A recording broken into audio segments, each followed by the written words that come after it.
اس نے لاہور جاتے ہوئے مجھ سے کہا تھا، تم مجھے نہیں جانتے فیروز، ورنہ میری محبت کو ٹھکرانے کی ہمت نہ کرتے۔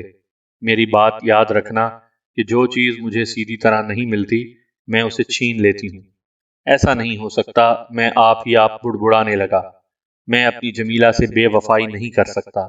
مجھے یاد آیا کہ میں گزشتہ روز کچھ کہے سنے بغیر گھر سے چلا آیا تھا اور اب تک واپس نہیں پہنچا تھا۔ امی، ابو اور جمیلہ کتنے فکر مند ہوں گے، ان کا کیا حال ہوگا، یہ سوچ سوچ کر میری آنکھوں سے آنسو بہنے لگے۔ وہ سارا دن بھی کرب و اذیت میں گزر گیا۔ شام ہوتے ہوتے مجھ پر نکاہت طاری ہونے لگی۔ گزشتہ روز صبح ناشتہ کرنے کے بعد کچھ نہیں کھایا تھا۔ معلوم نہیں کہ وہ رات کا کون سا پہر تھا کہ میری قوت برداشت جواب دینے لگی۔ میں سوچنے لگا کہ زندگی بچانے کے لیے تو حرام شے بھی حلال ہو جاتی ہے۔ اگر میں زندہ نہیں رہا تو جمیلہ کا کیا ہوگا؟ وہ تو جیتے جی مر جائے گی۔ اس کے ساتھ مجھے ایک اور خیال آیا، قانون اور مذہب دونوں ہی نے مجھے وہ حق دیا تھا اور میں اس حق سے فائدہ اٹھا کر شہناز سے پیچھا چھڑا سکتا تھا۔ میں اب انتظار کرنے لگا کہ کوئی اس کوٹھری کی طرف آئے۔ دور تک سناٹا طاری تھا۔ وہ کوٹھری شاید گھر کے کسی دور افتادہ حصے میں تھی، اس لیے کوئی ادھر سے نہیں گزرتا تھا۔ میرے کان کوئی آہٹ سننے کے منتظر رہے۔ نکاہت کی وجہ سے اب میرے ذہن پر غنودگی سی طاری ہونے لگی تھی۔ میں اپنی قوت ارادی کے بل پر خود کو ہوش و حواس میں رکھنے کی کوشش کرنے لگا۔ اچانک میری سماعت سے کسی کے قدموں کی چاپ ٹکرائی اور میں چونک اٹھا۔ قدموں کی چاپ کوٹھڑی کی طرف بڑھ رہی تھی۔ میں کوٹھڑی کے فرش پر بے سدھ پڑا تھا اور قدموں کی چاپ سن کر میں کوٹھڑی کے دروازے کی طرف آہستہ آہستہ گھسٹنے لگا۔ میرے جسم میں اتنی طاقت نہیں رہی تھی کہ اٹھ کر بیٹھ سکتا یا کھڑا ہو سکتا۔ بہت سے قدموں کی چاپ کوٹھڑی کے دروازے پر آ کر رک گئی۔ پھر مجھے شہناز کی آواز سنائی دی، فیروز، فیروز۔ وہ مجھے پکار رہی تھی۔ میں نے اپنے جسم کی پوری قوت صرف کر کے اسے جواب دیا، شہناز۔ میری آواز بہت دھیمی تھی، لیکن اتنی بھی نہیں کہ کوٹھڑی کے باہر نہ سنی جا سکے۔ تم اب بھی اپنی صبح والے فیصلے پر قائم ہو اور اسی کوٹھڑی میں بھوکے پیاسے مر جانا چاہتے ہو یا پھر مجھ سے شادی کرنے کے لیے آمادہ ہو؟ شہناز نے سوال کیا۔ میں آخری بار تم سے یہ پوچھنے آئی ہوں۔ تمہارا جواب اگر اب بھی انکار میں ہوا تو پھر کوئی اس کوٹھڑی کی طرف نہیں آئے گا جب تک تم مر نہیں جاؤ گے۔ بولو، مجھ سے شادی کرو گے؟ ہاں ہاں شہناز، میں نے بمشکل قرار کیا۔ کوٹھڑی کا دروازہ کھول کر اسے باہر نکالو۔ شہناز نے غالباً اپنے ساتھ آنے والے ملازمین کو حکم دیا۔ کوٹھڑی کا دروازہ جلد کھل گیا اور دو افراد اندر داخل ہوئے۔ انہوں نے میرے دونوں بازوؤں میں ہاتھ ڈال کر مجھے کوٹھڑی کے فرش پر سے اٹھایا اور پھر تقریباً گھسیٹتے ہوئے کوٹھڑی سے نکال لیا۔ ارے اس کی یہ کیا حالت ہو گئی؟ شہناز مجھ پر نظر پڑتے ہی بولی۔ اس کی آواز میں تعصب تھا۔ اس نے اپنے ملازمین سے کہا، اسے میرے کمرے میں لے چلو۔ کچھ ہی دیر بعد ایک نرم و گداز بستر پر پڑا ہوا تھا اور شہناز میرے ہونٹوں پر پھلوں کا رس ٹپکا رہی تھی۔ میں نے غیر ارادی طور پر منہ کھول دیا۔ پھر مجھے چمچے سے پھلوں کا رس پلایا جانے لگا۔ مجھے یوں لگ رہا تھا جیسے میرے منہ میں آب حیات ٹپکایا جا رہا ہو۔ آہستہ آہستہ میں نے اپنی آنکھیں کھول دی۔ فیض، تو جا بھا افضل نو بلا کے لا، شہناز نے اپنے ملازم کو حکم دیا۔ اچھا بی بی جی، ملازم یہ کہہ کر تیزی کے ساتھ دروازے کی طرف بڑھ گیا۔ شہناز مجھے پھر رس پلانے لگی۔ پھر اس نے مجھے شہد کے 2 بڑے چمچے بھی دیے۔ اس کے بعد وہاں موجود کسی ملازم کو چکن سوپ لانے کو کہا۔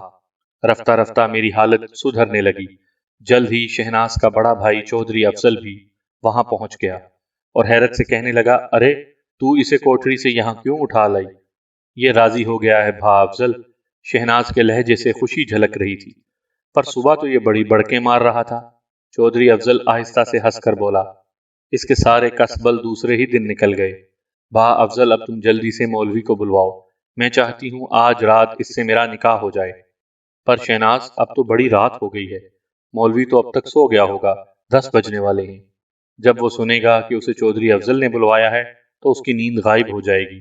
تم نے آج اسے دن میں بلا کر بات کی تھی تاکہ کسی بھی وقت اس کی ضرورت پڑ سکتی ہے۔ وہ تیار رہے۔ پھر اسے بلانے میں کیا حرج ہے؟ اس حکیمے کو بھیج دو، شہناز نے کہا۔ جا بھئی حکیمے، بلا لا مولوی کو۔ چودھری افضل نے وہاں موجود ایک ملازم کو اپنے پاس بلا کر سرگوشیوں میں کچھ بات کرنے لگا۔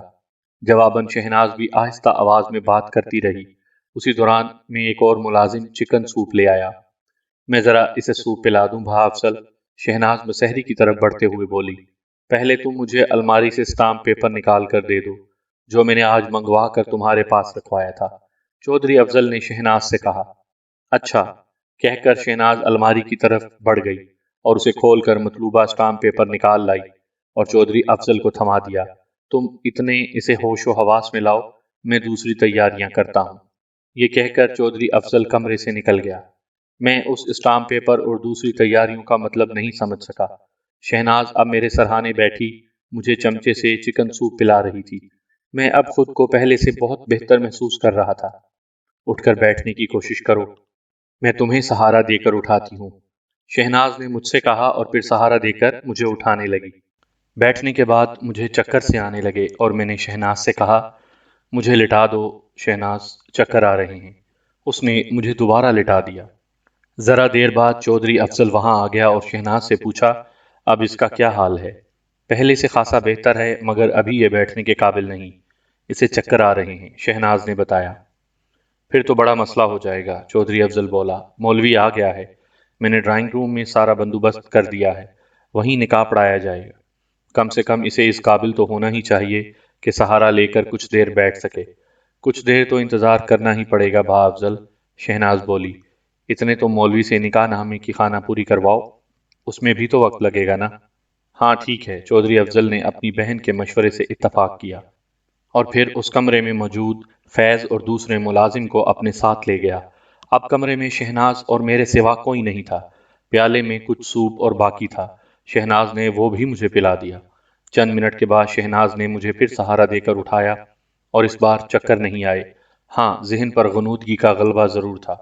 شاید اس کا سبب یہ تھا کہ میں گزشتہ شب سو نہیں سکا تھا۔ پھر 2 دن بھوکا رہنے کے بعد میں نے سوپ وغیرہ پیا تھا۔ اگر تم اٹھ کر کھڑے ہو سکتے ہو تو میرے سہارے باتھ روم تک چلو اور منہ دھو لو، شہناز نے مجھ سے کہا۔ کوشش کرتا ہوں، یہ کہہ کر میں نے بستر سے پاؤں لٹکا دیے۔ شہناز نے مجھے سہارا دیا اور میں اٹھ کر کھڑا ہو گیا۔ پھر شہناز مجھے سہارا دیے بہت آہستہ آہستہ باتھ روم تک لے گئی۔ منہ پر پانی کے چھینٹے پڑنے سے غنودگی قدرے کم ہو گئی۔ تولیہ سے منہ پہنچ کر میں دوبارہ بستر پر آ کر لیٹ گیا۔ باتھ روم سے واپسی پر بھی مجھے شہناز ہی سہارا دے کر مسحری تک لائی تھی۔ مجھے لیٹے ہوئے زیادہ دیر نہیں ہوئی تھی کہ چودھری افضل پھر کمرے میں آ گیا اور شہناز سے میری کیفیت دریافت کرنے کے بعد مطمئن انداز میں سر ہلانے لگا۔ ٹھیک ہے، اب اسے ڈرائنگ روم میں لے جایا جا سکتا ہے، یہ گاؤ تکیے کے سہارے بیٹھ سکے گا۔ یہ کہہ کر چودھری افضل مجھ سے مخاطب ہوا، فیروز یہ دیکھو۔ اس نے مجھے اپنی جیب سے ریوالور نکال کر دکھایا۔ میں اپنے ریوالور کی نال تمہارے پہلو سے لگا کر بیٹھوں گا۔ اگر تم نے عین موقع پر کسی بھی سبب انکار کر دیا نکاح سے تو میں تمہیں گولی مار دوں گا، سمجھ گئے؟ ریوالور اپنی جیب میں رکھ لو چودھری افضل، اس کی ضرورت نہیں پڑے گی۔ میں شہناز سے نکاح کرنے پر آمادہ ہوں، میں نے چودھری افضل کو یقین دلایا۔ ابھی معلوم ہو جائے گا، چودھری افضل بولا اور اس نے مجھ سے اٹھنے کے لیے کہا۔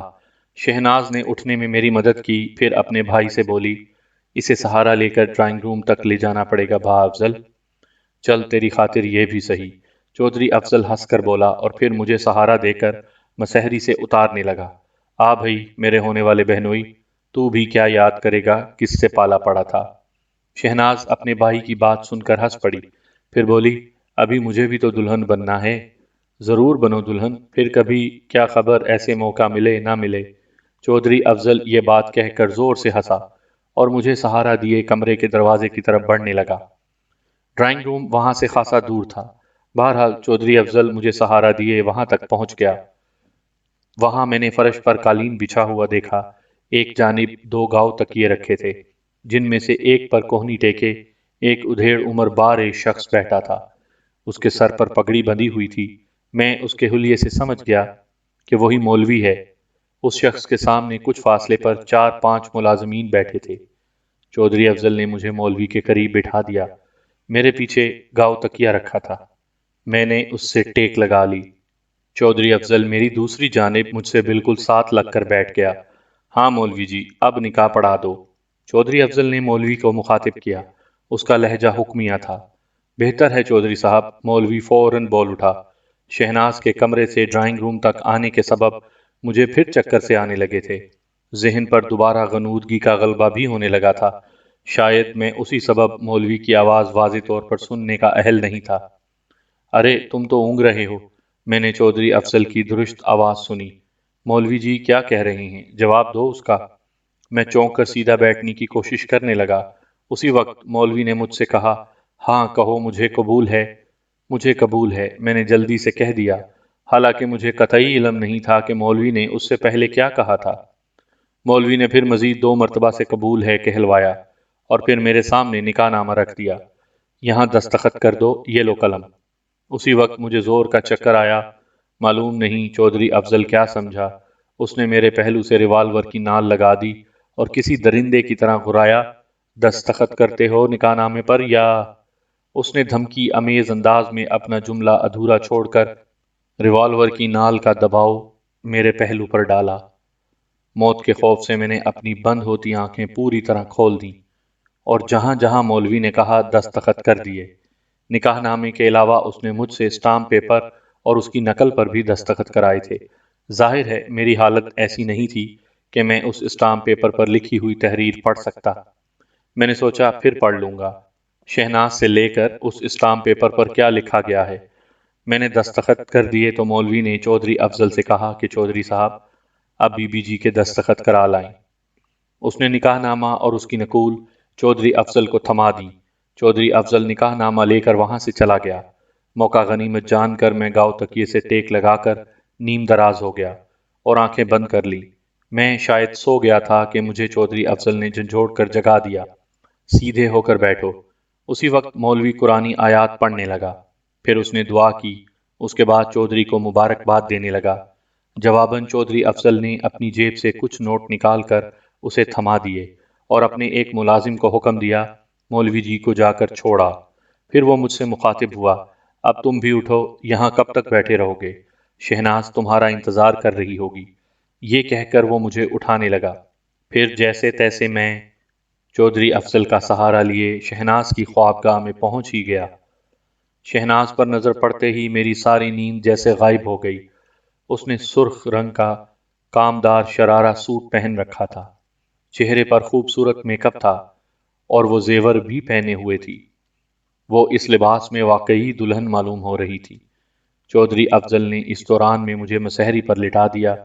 شہناز بھی اسی مسہری پر بیٹھی تھی۔ لے بھئی شہناز مبارکاں، چودھری افضل نے اپنی بہن کو مخاطب کیا۔ ویسے میرا خیال ہے کہ ابھی وقت ہے، رات کے 11 تو بجے ہیں، تم اپنی سہاگ رات یہاں منانے کے بجائے لاہور ہی میں کیوں نہ مناؤ؟ ہم لوگ اب چلیں تو 2 بجے تک لاہور پہنچ جائیں گے۔ مگر اس کی حالت تو سدھر جائے۔ شہناز نے میری طرف اشارہ کیا۔ یہ تو ابھی سے غش کھائے جا رہا ہے۔ یہ کہہ کر وہ ہنس پڑی، پھر میری طرف بڑی پیار بھری نظروں سے دیکھنے لگی اور مزید بولی، سارا وقت تو لاہور پہنچتے پہنچتے گزر جائے گا، پھر کیا خاک سہاگ رات ہوگی، کل رات لاہور چلیں گے۔ اچھا تو پھر میں چلا۔ چودھری افضل مسکرا کر بولا، ویسے اس وقت تو تیرا دلہا بھلا چنگا لگ رہا ہے، نکاح کے وقت تو یہ بار بار اونگ رہا تھا۔ چودھری افضل چلا گیا تو شہناز نے کمرے کا دروازہ اندر سے بند کر لیا، پھر میرے پاس آ کر مسہری پر بیٹھ گئی۔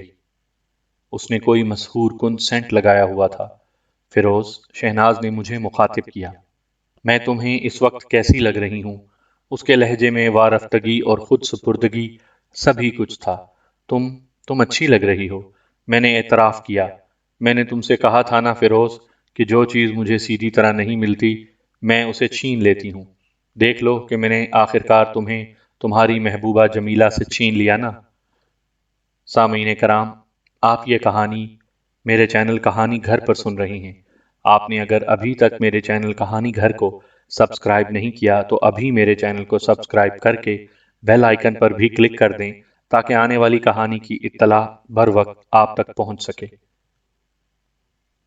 جمیلہ کے ذکر پر میرے تن بدن میں آگ لگ گئی اور میں تلخ لہجے میں بولا، شہناز میرے زخموں پر نمک نہ چھڑکو، تم لوگوں نے مجھے دھوکہ دیا ہے، تم نے زبردستی مجھ سے نکاح پڑھوایا ہے، بکو مت، تم نے اپنی مرضی سے نکاح کیا ہے میرے ساتھ۔ اس نے کہا، پھر ذرا توقف سے نرم لہجے میں کہنے لگی، فیروز آج کی رات کو ایسی تلخ باتوں میں نہ گنواؤ، آؤ ہم دونوں مل کر اس رات کے ایک ایک لمحے کو امر بنا دیں۔ یہ کہتے ہوئے شہناز نے میرا ہاتھ تھام لیا۔ اسے ایک مرد کو تسخیر کرنے کے سارے ہنر آتے تھے۔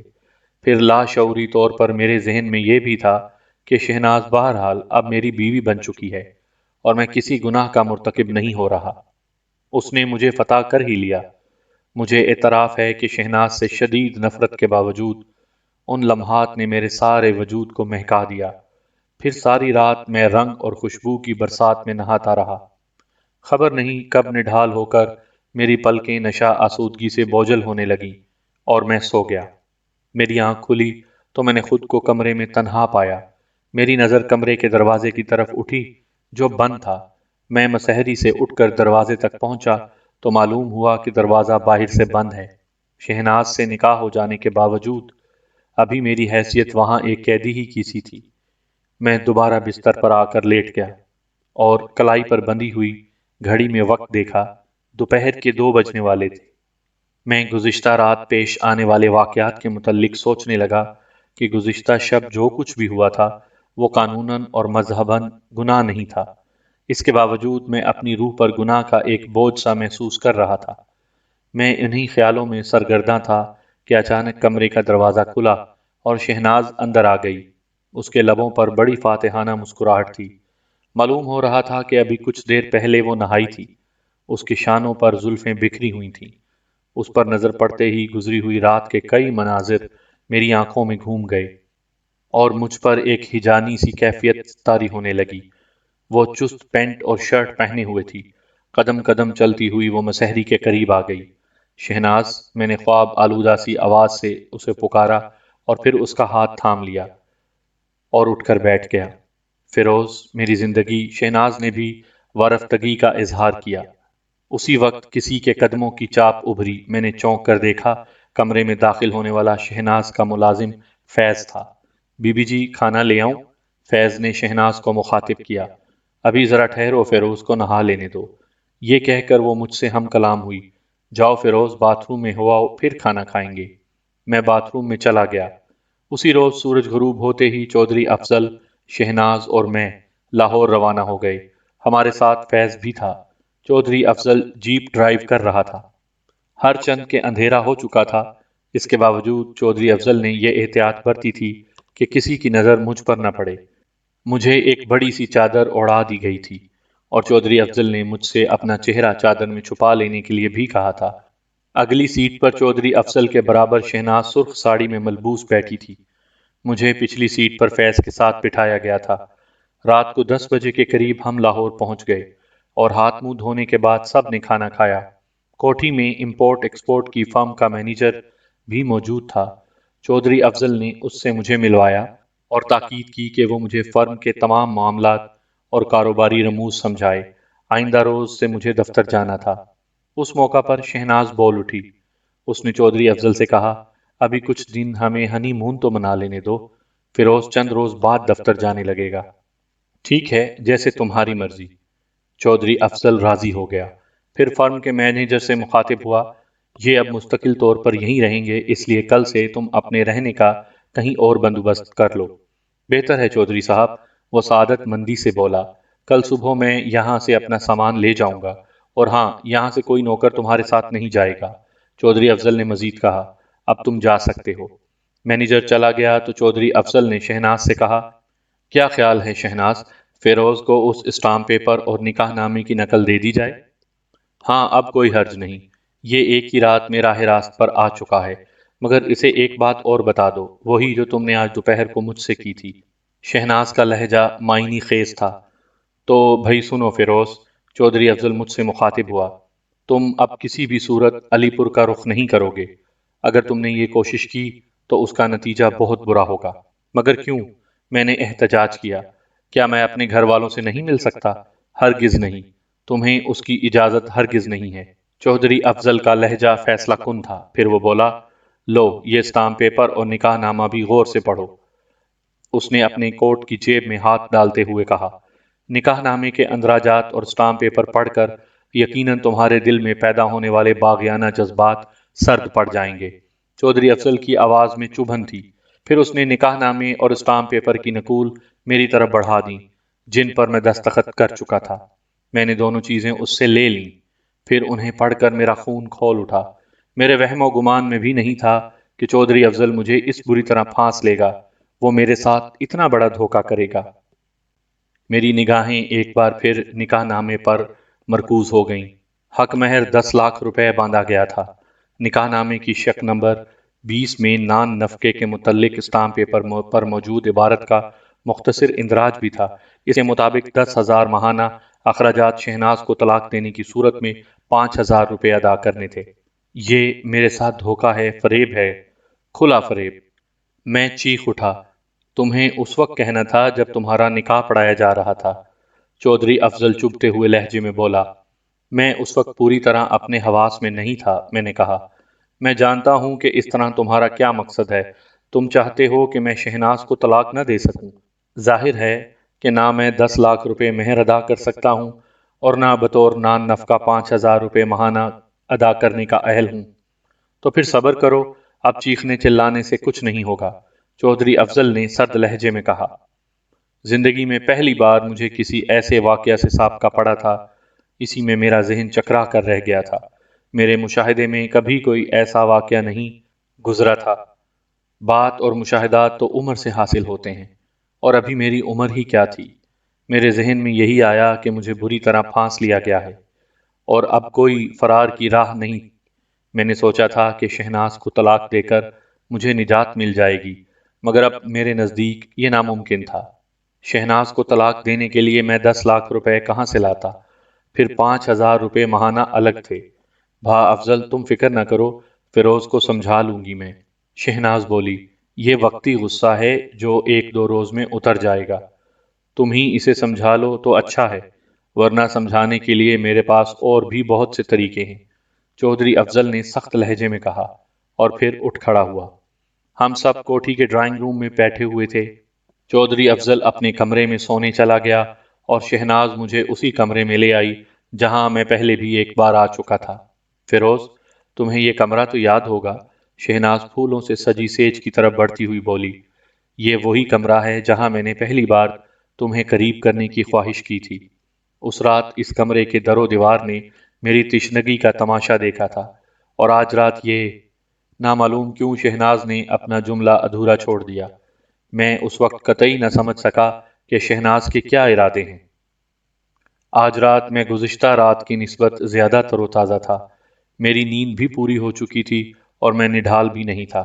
کمرے کی فضا ہی کچھ ایسی تھی کہ شہناز سے نفرت و غصے کے باوجود میرے وجود میں ایک ہیجان سا پیدا ہونے لگا۔